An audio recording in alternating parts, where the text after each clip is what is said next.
नमस्कार, आप देख रहे हैं न्यूज़ प्लस। मैं हूं आपके साथ पंकज। आपका शहर आपकी खबर में आज भी सबसे पहली खबर एसआईआर को लेकर है। एसआईआर को लेकर दिल्ली से लेकर बिहार तक संग्राम हर दिन और तीखा होता जा रहा है। इस मुद्दे पर एकजुट विपक्ष के हमले का जवाब निर्वाचन आयोग और भाजपा अपने अपने तरीके से दे रहे हैं, लेकिन विपक्ष दोनों को ही एक ही सिक्के का दो पहलू करार दे रहा है। वोट अधिकार यात्रा को लेकर निकले राहुल गांधी और तेजस्वी यादव का हमला भी यात्रा के साथ और कड़ा होता जा रहा है।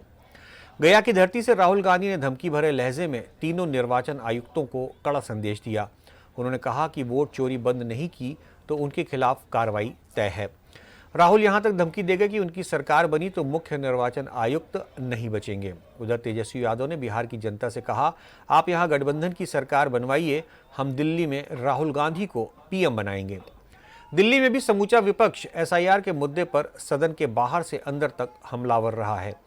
विपक्षी सांसदों ने कांग्रेस अध्यक्ष मल्लिकार्जुन खड़गे के नेतृत्व में लोकसभा के मकर द्वार पर वोट चोर गद्दी छोड़ के नारों वाले बैनर को लेकर प्रदर्शन किया। इस प्रदर्शन में प्रियंका गांधी, अखिलेश यादव समेत सभी विपक्षी सांसद शामिल रहे। खड़गे ने कहा कि वह पूरे देश में संदेश देना चाहते हैं कि निर्वाचन आयोग वोट चोरी करके कैसे संविधान की हत्या कर रहा है। उन्होंने निर्वाचन आयोग की राहुल गांधी को शपथ पत्र की धमकी पर कहा, उनके पास एक ही हथियार है और हमारे पास कई तरीके के हथियार हैं। उन्होंने एक बार फिर महाअभियोग की तरफ इशारा किया। कार्रवाई शुरू होते ही दोनों सदनों में विपक्ष ने वोटर लिस्ट को लेकर खूब हंगामा किया और निर्वाचन आयोग के साथ सरकार के खिलाफ नारे लगाए। इस पर दोनों सदनों की कार्रवाई स्थगित करनी पड़ी। आइए सुनते हैं यात्रा के दौरान तेजस्वी यादव ने क्या कहा। धन्यवाद देना चाहते हैं राहुल गांधी जी को कि आज आप लोगों के नवादा जिला में आकर के आप लोगों के सामने को जागरूक करने का काम कर रहे हैं और पूरा नवादा एकजुट है। इस बार बिहार में एनडीए को खाट फेंकेंगे और अगले बार जब भी लोकसभा चुनाव होगा तो राहुल गांधी जी को प्रधानमंत्री हम लोग बनाने का काम करेंगे। तो आप सब लोगों का बहुत बहुत दिल से हम धन्यवाद देते हैं। नवादा की जनता जिंदाबाद। वोट चोर एक बार सब। तो आपने देखा कि तेजस्वी यादव ने ये कमिटमेंट किया जनता के साथ कि अगर आने वाले इलेक्शंस में उनकी सरकार बनती है तो वो दिल्ली में राहुल गांधी को पीएम बनाने की बात कह रहे हैं। पूरे घटनाक्रम पर इस समय हमारे साथ ब्यूरो चीफ प्रवेश शर्मा दिल्ली से जुड़ चुके हैं। प्रवेश सुन पा रहे हैं आप हमको?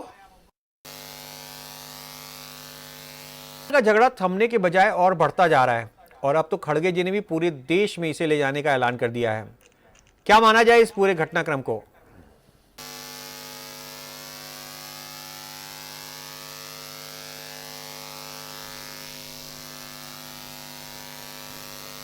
प्रवेश के साथ हमारा कनेक्शन शायद टूट गया है। हम दोबारा कोशिश करते हैं उनसे जुड़ने के लिए। पूरा घटनाक्रम आपको बताते हैं कि दिल्ली से लेकर बिहार तक जो एसआईआर का घमासान जारी है, उस पर तेजस्वी यादव और राहुल गांधी आदि सब ने जो है एक यात्रा करी। गया से शुरू हुई यात्रा जो है वो महाअभियोग तक इशारा करने के लिए तैयार है। कार्रवाई शुरू की गई दोनों सदनों में, तो विपक्ष ने वोटर लिस्ट को लेकर खूब हंगामा भी किया और निर्वाचन आयोग के साथ सरकार के खिलाफ नारे भी लगाए। पूरे घटनाक्रम पर दिल्ली से हमारे ब्यूरो चीफ प्रवेश जुड़ चुके हैं। प्रवेश, एसआईआर का मुद्दा थमने की बजाय दिन प्रतिदिन बढ़ता जा रहा है और अब तो खड़गे जी ने भी पूरे देश में ले जाने का इसका ऐलान कर दिया है। क्या जानकारी है आपके पास? तो आपने बिल्कुल सही कहा। देखिए, सदन में चाहे वो लोकसभा हो चाहे वो राज्यसभा हो, एसआईआर का मुद्दा छाया हुआ है। लगातार पिछले दिनों से जो प्रक्रिया हमने सदनों में देखी है, आज भी वही प्रक्रिया जो है सीधे तौर पर कहूं तो वही जारी रही। हालांकि इस राज्यसभा में खनिज संशोधन विधेयक जरूर 2025 को लेकर चर्चा करने की कोशिश की गई थी, लेकिन मैं बता दूं कि फिर से एसआईआर का मुद्दा बीच में आया और हंगामा हुआ। इसके अलावा लोकसभा की बात करें तो केंद्रीय राज्य मंत्री सीधे तौर पर एक शाह आयोग की रिपोर्ट को पेश करने के बारे में जिक्र कर रहे थे, लेकिन फिर से हंगामा शुरू हुआ और दोनों ही सदनों को बार बार वोट चोरी करके जो मुद्दा है, सीधे तौर पर जो वोट चोरी को लेकर हंगामा चल रहा है, चाहे वो मकर द्वार पर हो, चाहे सदन के अंदर हो, लगातार दोनों ही सदनों में हम देख रहे हैं कि सिर्फ और सिर्फ विपक्ष इस मुद्दे पर अड़ा हुआ है। विपक्ष की मांग है कि एसआईआर को लेकर पूरी तरीके से, जिस तरीके से रणनीति साफ तौर पर दिख रही है, अब विपक्ष सरकार को झुकाने के पूरी तरीके से मूड में दिखाई दे रहा है। जी प्रवेश, तेजस्वी यादव ने अपने भाषण में कहा है कि अगर गठबंधन की सरकार आएगी तो राहुल गांधी को प्रधानमंत्री बनाया जाएगा। एक तरीके से उन्होंने ये ऐलान कर दिया है गठबंधन की तरफ से। क्या? बिल्कुल, देखिए, इंडिया गठबंधन का जो प्रमुख चेहरा है, अगर कहे तो वो कांग्रेस ही है, और कांग्रेस में अगर कोई आगे करने की बात है तो वो राहुल गांधी का ही नाम है, और राहुल गांधी का ही नाम तेजस्वी यादव ने सीधे तौर पर लेकर इस बात पर मोहर भी लगा दी है। लगातार हम शुरू से, जब से ये इंडिया गठबंधन बना है, चाहे वो लोकसभा चुनाव हो या अब आगे भी चुनाव हो, के हमेशा एक चर्चा रहती है कि आखिर उसमें प्रमुख चेहरा कौन होगा। सीधे तौर पर कहें तो आखिर कौन ऐसा होगा जो पूरी तरीके से लीड करेगा, और आज तेजस्वी यादव ने सीधे तौर पर राहुल गांधी का नाम लेकर कहीं ना कहीं उस बात पर पुष्टि कर दी है, मोहर लगा दी है। और अब सबसे बड़ा सवाल ये है कि जिस तरीके से पूरा विपक्ष अब एकजुट होकर लगातार एसआईआर को लेकर हंगामा कर रहा है, साथ साथ अब राहुल गांधी और तेजस्वी यादव जिस तरीके से दोनों मिलकर पूरे बिहार में यात्रा कर रहे हैं, ये कहीं ना कहीं अब सरकार को पूरी तरीके से घेरने की रणनीति में शामिल है। तो माना जाए कि महागठबंधन का जो एक हमेशा एक मुद्दा रहा कि उनका नेता कौन होगा, तो इनडायरेक्टली या डायरेक्टली बोला जाए तो तेजस्वी यादव ने इस तरफ इशारा कर दिया कि राहुल गांधी जो है वो हमारे महागठबंधन के नेता होंगे। प्रवेश, अगर बिहार चुनाव के बाद ये एसआईआर का मामला पश्चिम बंगाल भी पहुंचने वाला है, आपको क्या लगता है वहां जाकर निर्वाचन आयोग इसे लागू कर पाएगा, और विपक्ष का विरोध किस तरीके का रहेगा अगर बंगाल की बात करते हैं तो? आयोग की तरफ से पहले भी कहा गया था कि इस तरीके का जो एसआईआर है या ये कहिए वोटर पुनरीक्षण का जो काम है वो पश्चिम बंगाल में किया जाएगा।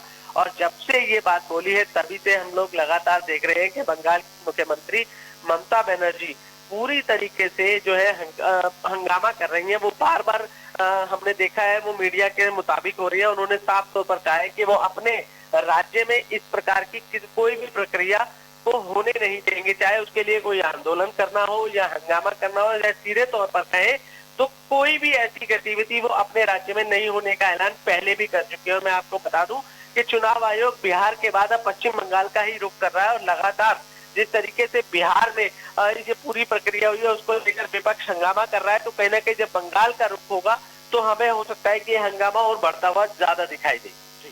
चलो प्रवेश, हम लोग आगे देखेंगे कि एसआईआर के मुद्दे पर ये जो राजनीति जा रही है ये कितनी गर्माएगी, आने वाले समय में देखना दिलचस्प होगा। प्रवेश, आप हमारे साथ बने रहिएगा, अगली खबर पे भी हम आपसे कुछ अपडेट लेंगे। उपराष्ट्रपति चुनाव में दक्षिण वर्सेस दक्षिण यानी CP Radhakrishnan versus B Sudarshan Reddy होगा। इंडिया गठबंधन के आज सुप्रीम कोर्ट के पूर्व जज बी सुदर्शन रेड्डी को अपना उम्मीदवार घोषित कर दिया। कांग्रेस अध्यक्ष मल्लिकार्जुन खड़गे ने उनके नाम की घोषणा की और कहा कि सर्वसम्मति से सुदर्शन रेड्डी का नाम तय किया गया है।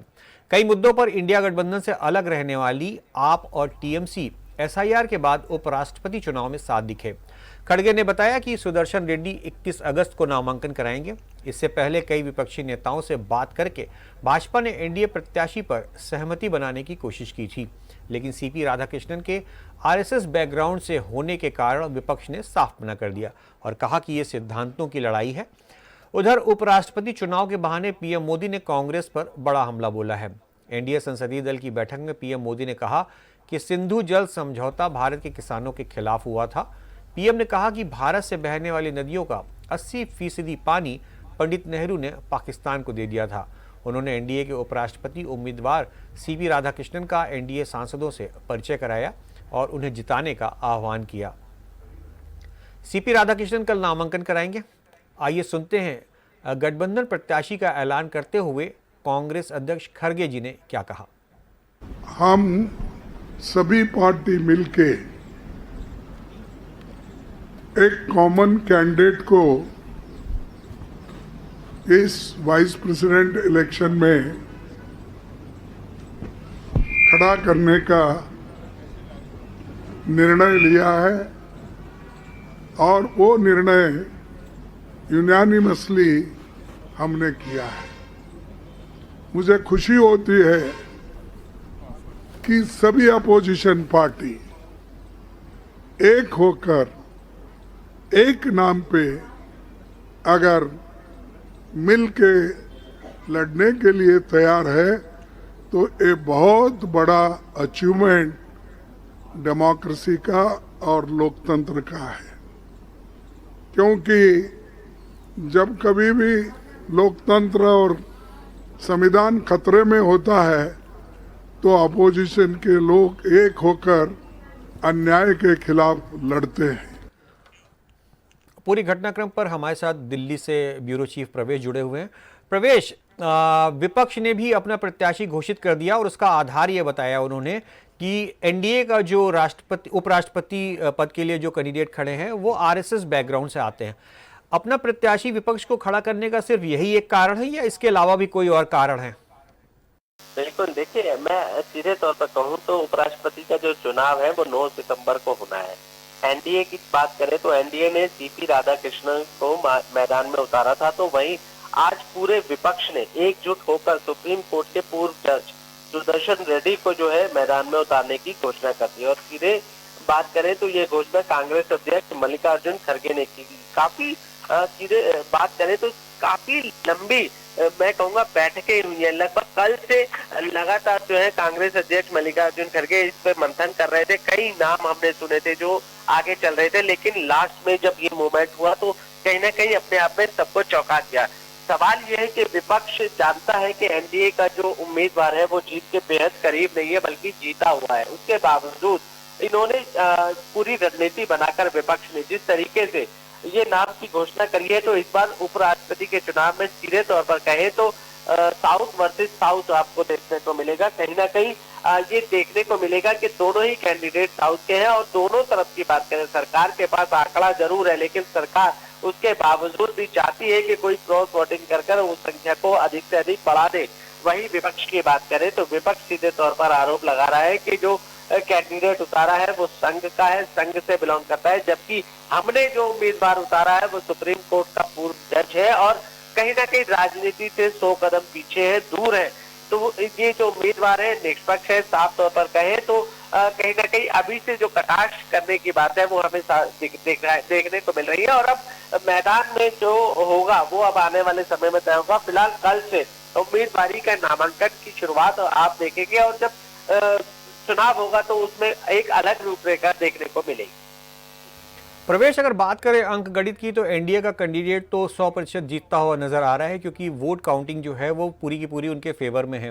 वन लाइनर अगर पूछना चाहूं तो विपक्ष अपना कैंडिडेट उतार कर क्या सिर्फ ये साबित करना चाहता है कि हम आरएसएस की सोच को स्वीकार नहीं करेंगे या कुछ और बताना चाहती है, अगर वन लाइनर पूछा जाए इसका? तो संदर्भ में कॉन्फ्रेंस में मल्लिकार्जुन खड़गे ने स्वयं इस बात का जवाब दिया था। उन्होंने सीधे तौर पर कहा था कि जो बीजेपी या ये कहे जो एनडीए अपना उम्मीदवार उतार रही है वो संघ से है और संघ की विचारधारा से अलग जो है उनको जो है कैंडिडेट या उम्मीदवार चाहिए, तो वो केवल और केवल हमारी तरफ है। और उन्होंने इस बात का भी खुलासा किया है कि जिस तरीके से पूरी तरीके से एनडीए ने नाम का खुलासा किया है वो अपने आप में विचारणीय है। लेकिन मैं आपको बता दूं कि मल्लिकार्जुन खड़गे एक बात को साफ तौर पर फिर से दोबारा दोहरा चुके हैं कि आखिर सिर्फ उनको जो विरोध है वो संघ के जुड़ाव के कारण है और संघ की वजह से ही लोकतांत्रिक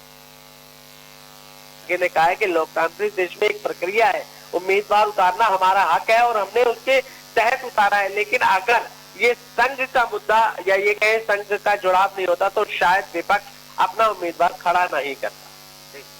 बहुत बहुत धन्यवाद प्रवेश पूरी जानकारी के लिए।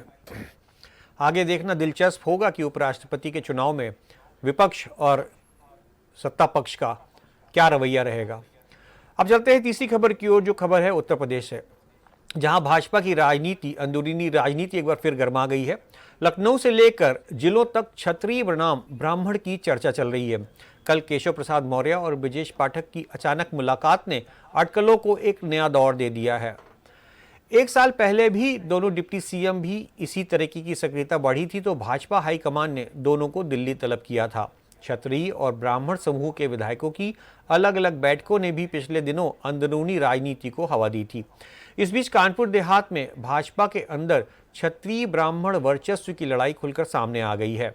कानपुर देहात से राज्य मंत्री प्रतिभा शुक्ला का पिछले दिनों थाने पर धरना और सांसद देवेंद्र सिंह भोले पर सीधा आरोप उनके पति और पूर्व सांसद अनिल शुक्ला वारसी का डिप्टी सीएम ब्रजेश पाठक से फोन पर वार्ता के दौरान ब्राह्मणों की रक्षा न कर पाने के सार्वजनिक आरोप के बाद अब दो पूर्व अध्यक्षों ने प्रेस कॉन्फ्रेंस कर प्रतिभा शुक्ला और उनके पति पर उगाही का सीधा आरोप लगाया है। इस पर प्रतिभा शुक्ला और अनिल वारसी ने दोनों को भोले का प्यादा बता दिया। आइए सुनते हैं कि प्रेस कॉन्फ्रेंस में पूर्व जिला अध्यक्षों ने क्या कहा और अनिल शुक्ला वारसी और मंत्री प्रतिभा शुक्ला ने इसका क्या जवाब दिया। वो अपनी राजनीति करें, लेकिन कार्यकर्ताओं को बदनाम करने का काम, जो सिद्धांतवादी जो जाति ब्राह्मण की है उसको बदनाम करने का काम कृपया वारसी दंपत्ति न करें, नहीं तो उसका उनको खामियाजा भी भोगना पड़ेगा। जैसा कि बड़े भाई राजेश तिवारी जी ने बताया कि भारतीय जनता पार्टी कानपुर देहात में जितने भी जनप्रतिनिधि आए हैं, चाहे वो रसूलाबाद हो, चाहे भोगनीपुर हो, चाहे सिकंदरा हो, चाहे अकबरपुर रनिया हो, इन्होंने कानपुर देहात को चरागाह बना रखा है।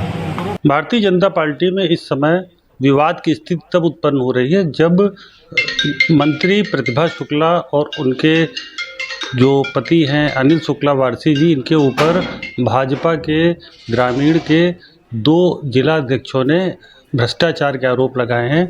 उसी पर बात करने के लिए हमारे साथ मौजूद हैं अनिल शुक्ला वारसी जी, जो राज्य मंत्री प्रतिभा शुक्ला जी के पति हैं और पूर्व सांसद भी हैं। शुक्ला जी, क्या मामला है और क्या इसका कॉन्सिक्वेंसेस होगा आगे?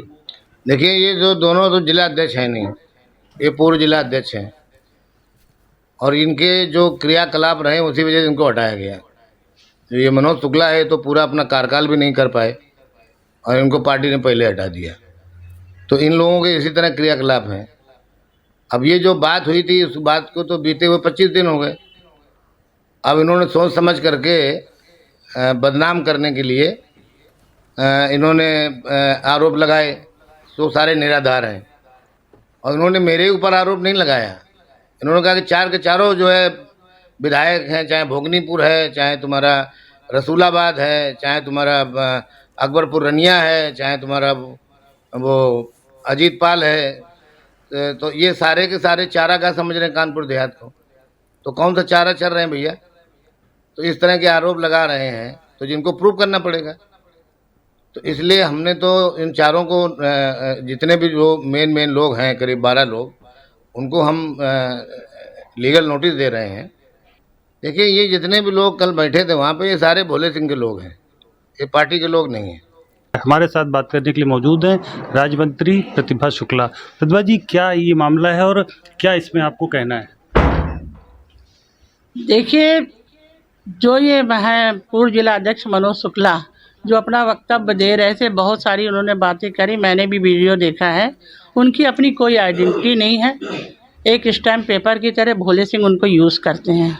जहाँ भी कहीं आवश्यकता पड़ती होगी, आपने वीडियो में देखा होगा कि वो पेपर देख के पढ़ रहे थे। उनको पता ही नहीं था कि बोलना हमें क्या है। पेपर में लिख कर उनको भेजा गया था। बगल में विजेंद्र सिंह बैठा हुआ था, भोले सिंह का बिल्कुल पक्का वाला चेला, कि गलत बोल रहे हैं कि सही बोल रहे हैं। और साथ में दूसरे जो जिला अध्यक्ष हैं राजेश तिवारी, वो भी उन्हीं के चेले हैं। साथ में अर्चना मिश्रा जो हमारे अगेंस्ट चुनाव लड़ चुकी हैं, सतीश शुक्ला जो हमारे अगेंस्ट बसपा से टिकट लेकर आए थे, उसके बाद फिर भाजपा में भी दौड़ते रहे, और सारे दुश्मन एक लाइन से बैठे हुए थे। तो मैडम, क्या ये जो कॉन्स्पिरेसी हो रही है आपके अगेंस्ट, इसके लिए क्या आप शीर्ष नेतृत्व से बात करेंगे क्या? बिल्कुल बात करेंगे। देखिए, ये एक पूरा प्लान, एक साजिश के तहत कार्य कर रहे हैं। और हमारा तो जो धरना था वो हमारी सरकार के प्रति नहीं था। एक ये बात थी कि सच्चाई और ईमानदारी के साथ जो घटना नहीं घटी उस पर मुकदमा क्यों लिखा गया। इतनी सी छोटी सी बात थी और इंस्पेक्टर से लड़ाई थी, ना कि किसी XYZ से। आपने देखा, हमें संवाददाता ने प्रतिभा शुक्ला जी से और अनिल शुक्ला वारसी जी से, दोनों लोगों से बात करी और पूरा घटनाक्रम जानने की कोशिश करी। इस समय हमारे साथ जुड़ चुके हैं आलोक। भाजपा के अंदर जो ये सुलग रही चिंगारी, इसके बारे में जो जानकारी आपने ली है, हमारे दर्शकों को कुछ विस्तार से बताइए। आज जब बात हुई अनिल शुक्ला वारसी से और फिर इसके बाद राज्य मंत्री प्रतिभा शुक्ला से, तो लब्बो-लुआब ये था कि दोनों लोगों का एकजुट आरोप था भाजपा के देवेंद्र सिंह भोले के ऊपर कि ये अनियमितताओं का जो ठीकरा फोड़ा जा रहा है इन दोनों पति पत्नी के ऊपर, जो कि एक राज्य मंत्री और एक उनके पति हैं अनिल शुक्ला वारसी। तो उनके कहने का मतलब ये था कि भ्रष्टाचार को बढ़ावा देने का काम जो है वो देवेंद्र सिंह भोले और उनकी टीम कर रही है। इसके पहले भी उन्होंने एक शिकायत करी थी, एक खनन हुआ था किसी तालाब में, लगभग 40 लाख रुपए की मट्टी का खनन किया गया था और उसके लिए उन्होंने सीधे सीधे आरोप लगाया है कि उस भ्रष्टाचार को बढ़ावा देने का काम अगर कोई कर रहा है तो देवेंद्र सिंह भोले कर रहे हैं। और उनकी ये भी उन्होंने साथ में कहा कि वो इससे बहुत आहत और इसकी शिकायत ये मुख्यमंत्री से करने जा रहे हैं। पिछले दिनों में एक विवाद उठा था और ये विवाद लखनऊ तक पहुंचा था। वहां से दोनों पक्षों को शांत करा दिया गया था, लेकिन वही प्रक्रिया फिर शुरू हो गई है। तो क्या आपको क्या लगता है कि कानपुर देहात में क्या ये बीजेपी का अंदरूनी जो विवाद है, क्या ये वर्चस्व की लड़ाई पे आ गया है क्या? पंकज जी, अगर बिल्कुल इसको एनालाइज करके कहा जाए तो इसको अब ये कह देना उचित होगा कि ये अब दो नेताओं का ना होकर के दो वर्गों का विवाद का विषय बन चुका है। एक तरफ देवेंद्र सिंह भोले जो ठाकुर बिरादरी से आते हैं और एक तरफ अनिल शुक्ला वारसी या प्रतिभा शुक्ला जो ये ब्राह्मण को बिलोंग करते हैं। इन लोगों की एक ये वर्चस्व की लड़ाई बन चुकी है कानपुर देहात का, और ये इसके जो दूरगामी परिणाम है वो आने वाले विधानसभा और लोकसभा चुनाव में इसका खामियाजा भारतीय जनता पार्टी को निश्चित रूप से भुगतना पड़ेगा। ये कहना है वहां की जनता का भी, क्योंकि इससे विकास की कहीं ना कहीं विकास अवरुद्ध होता है दो नेताओं के या दो गुटों के झगड़े में। बहुत बहुत धन्यवाद आलोक पूरी जानकारी के लिए। निश्चित तौर पर जब नेता आपस में विवाद करते हैं तो कहीं ना कहीं नुकसान जो है वो जनता का होता है, कुछ योजनाओं का होता है और कार्यप्रणाली का होता है। आने वाले समय पे दिलचस्प होगा ये पूरा घटनाक्रम क्या मोड़ लेता है। अब बात करते हैं फतेहपुर के मकबरा मंदिर विवाद की, जो दोनों तरफ से दस्तावेज सामने आने की वजह से उलझ गया है। किसी हद तक पहुंचने के लिए शासन और कोर्ट दोनों जगह मामले पर विचार हो रहा है। इस बीच विवादित स्थल में तोड़फोड़ पर कमिश्नर और आईजी प्रयागराज ने 75 पन्नों की रिपोर्ट शासन को सौंप दी है। माना जा रहा है कि अगले 24 घंटों पर इस पर कार्रवाई हो सकती है। बता दें कि बैरिकेडिंग और पुलिस की तैनाती के बावजूद भाजपा और हिंदू संगठनों ने ऐलान करके विवादित स्थल पर न केवल पूजा अर्चना की बल्कि तोड़फोड़ भी की। इस बीच एक मुस्लिम संगठन की तरफ से हाईकोर्ट में जनहित याचिका दाखिल करके मामले की सीबीआई जांच की मांग की गई है। दोनों समुदायों के धार्मिक स्थल के अलग अलग दावों के बीच स्वामित्व विवाद का मामला तूल पकड़ रहा है। गाटा संख्या 753 के दावेदार विजय प्रताप सिंह ने दस्तावेजों की प्रामाणिकता का हवाला देते हुए दावा किया कि यह फतेहपुर के प्रतिष्ठित राजघराना मान सिंह परिवार की संपत्ति थी, जिसे मान सिंह परिवार की उत्तराधिकारी शकुंतला मान सिंह ने उनके पिता राम नरेश सिंह को बेचा था। 2012 में वक्फ ने फर्जी दस्तावेज दाखिल कर जमीन को मकबरे के नाम पर करवा दिया। उधर विश्व हिंदू परिषद के प्रांतीय उपाध्यक्ष वीरेंद्र पांडे ने दावा किया कि साक्ष्यों की प्रामाणिकता के साथ यह मंदिर है और शासन जल्द उच्च अधिकारियों से मिलकर जांच कराएगा ताकि वो मंदिर उनको सौंपा जा सके। आइए देखते हैं कि दोनों पक्षों के दावेदारों का क्या कहना है इस पूरे घटनाक्रम पर। 11 तारीख को जो घटना हुई, घटना के बाद क्या रणनीति है आगे की और कैसे क्या आप लोग आगे का मंदिर के लिए संघर्ष करेंगे? पहले तो समाज ने ये प्रमाणित किया कि ये मंदिर हमारे कन्हैया जी का है और अब ज़रूरत अगर पड़ी तो कागज़ की ज़रूरत आ गई तो कागज़ पत्तावलियाँ जितने साक्ष्य के साथ प्रामाणिकता के साथ मैं एक जिम्मेदार संगठन का दायित्ववान कार्यकर्ता होने के नाते हमने ऊपर जो भी मांगा गया वो हमने प्रस्तुत कर दिया है। ऊपर से शासन ने भी हमें विश्वास दिलाया है कि पत्रावलियाँ के हिसाब से ये निश्चित रूप से मंदिर है और इसके लिए अतिशीघ्र हमें लगता है कि कोर्ट में जो मामला चल रहा है वो अलग विषय है, लेकिन शासन भी किसी तरह की बवाल की पुनरावृत्ति न हो इसके लिए अतिशीघ्र इस पर जांच करा उच्च अधिकारियों से और विद्वान अधिकारियों से जांच करा करके तुरंत हमें हमारा निर्णय सौंपेगा। और हमें विश्वास है कि हमारा मंदिर था, इसके संपूर्ण साक्ष्य प्रामाणिकता के साथ हैं, जो पर्याप्त मात्रा में हमारे पास थे, हमने वो प्रस्तुत कर दिया है। और मुझे लगता है आप सबको बधाई है कि बहुत जल्दी बिना किसी नानुकुर के हमारा मंदिर हमें प्राप्त हो। मकबरा नामक स्ट्रक्चर से कोई विवाद नहीं है, हमारा सिर्फ विवाद है अपनी ज़मीन को लेकर, जो कि किस तरीके से वो मकबरे के नाम हो गई सन 2010 या 12 में, जब भी हो गई है, सिर्फ हमारा विवाद उससे है। कैसे हो गई, मतलब केस चल रहा था, किन के बीच में था, पार्टी कौन थी, दूसरी पार्टी जो नहीं, पार्टी वो था एक अनीस, जो कि वो मुतवल्ली बना। इसके पहले मकबरा में कोई मुतवल्ली नहीं था। हाँ, फिर वो मुतवल्ली बना। मुतवल्ली बनने के बाद में उसने गैर, अब आप ये समझ लीजिए कि एक तरीके से मतलब ज़मीन पे उसकी निगाह मेरी गलत हो गया था और उसने फर्जी ढंग से ये सब काम किया। अब चलते हैं फतेहपुर अपने संवाददाता रिजवान के पास और जानने की कोशिश करते हैं कि क्या है पूरी जानकारी। रिजवान, विवादित स्थल पर क्या अभी भी पहले की तरह सुरक्षा व्यवस्था मौजूद है? सुरक्षा की बात की जाए तो बाहर के जिलों की जो फोर्स मौजूद है, काफी कड़ी सुरक्षा व्यवस्था है। लोगों को अंदर जाने के लिए अपने जो घर बने उनके घर तक पहुंचने को आधार कार्ड दिखाने पड़ रहे हैं। वहीं मीडिया को पूरी तरह से प्रतिबंधित किया गया है जब से विवादित हुआ है। आपने दोनों पक्षों से बात की है, दोनों पक्षों की बातों को सुना है। दोनों ने कहा है कि हमारे पास अपनी ज़मीन के मालिकाना हक के लिए दस्तावेज मौजूद हैं। ऐसी स्थिति में आने वाले समय में प्रशासनिक स्तर पर या न्याय के स्तर पर क्या संभावनाएं दिख रही हैं आपको? प्रशासन कुछ पुलिस कर्मियों पर भी जो है कार्रवाई हो सकती है।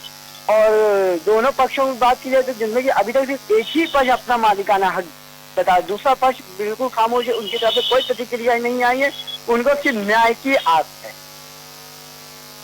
रिजवान, जो घटनाक्रम हुआ था उसमें पता चला है कि पुलिस की तरफ से, प्रशासन की तरफ से मुकदमा भी लिखा गया है, क्या उसमें कुछ कार्रवाई हुई है, क्या कुछ गिरफ्तारियां हुई हैं? जी, कार्रवाई तो उन्होंने जिसमें कि 10 नामजद थे और 150 से अधिक लोगों पर अज्ञात में मुकदमा दर्ज किया गया और गिरफ्तारी की बात की अभी तक गिरफ्तारी नहीं हुई है। बहुत बहुत धन्यवाद पूरी जानकारी के लिए। आपका शहर आपकी खबर में आज के लिए बस इतना ही। देश दुनिया की बाकी खबरों के लिए आप देखते रहिए न्यूज़ प्लस। नमस्कार।